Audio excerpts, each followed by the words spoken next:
بسم اللہ الرحمن الرحیم۔ اللہ تبارک و تعالیٰ کے نام سے شروع جو بہت بڑا مہربان نہایت رحم کرنے والا ہے۔ اللہم صلی علی محمد وعلی آل محمد وبارک وسلم۔ لاکھوں کروڑوں درود و سلام حضور صلی اللہ علیہ وآلہ وسلم پر اور اس کی آل پر۔ محترم ناظرین السلام علیکم۔ ہم امید کرتے ہیں کہ آپ خیریت سے ہوں گے اور خوش ہوں گے۔ محترم ناظرین، آج کی اس ویڈیو میں ہم آپ کو ایک استاد اور ایک مدرسے کے طالب علم کا واقعہ سنائیں گے۔ محترم ناظرین، اس واقعہ کو پورا سمجھنے کے لیے آپ سے ہماری یہ گزارش ہے کہ آپ ہماری اس ویڈیو کو اینڈ تک لازمی دیکھیں اور ہمارے یوٹیوب چینل کو سبسکرائب کریں۔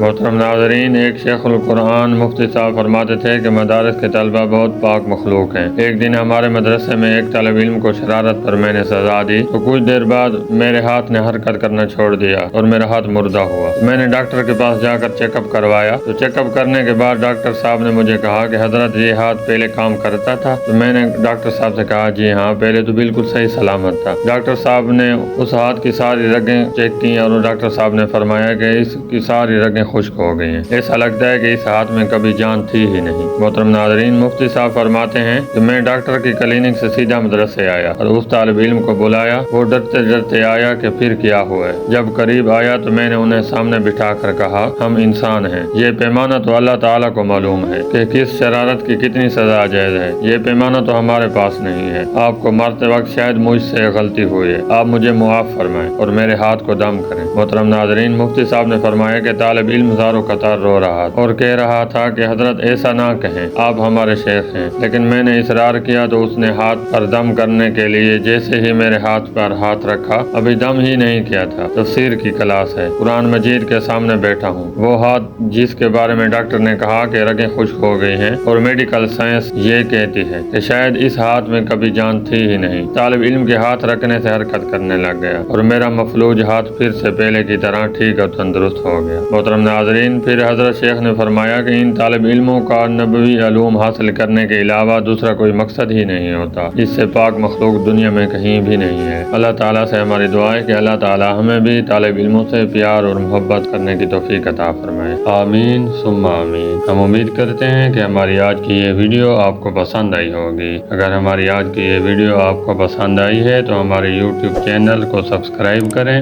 اس ویڈیو کو لائک کریں، شیئر کریں اور کمنٹ باکس میں اپنی رائے کا اظہار کریں۔ بہت شکریہ۔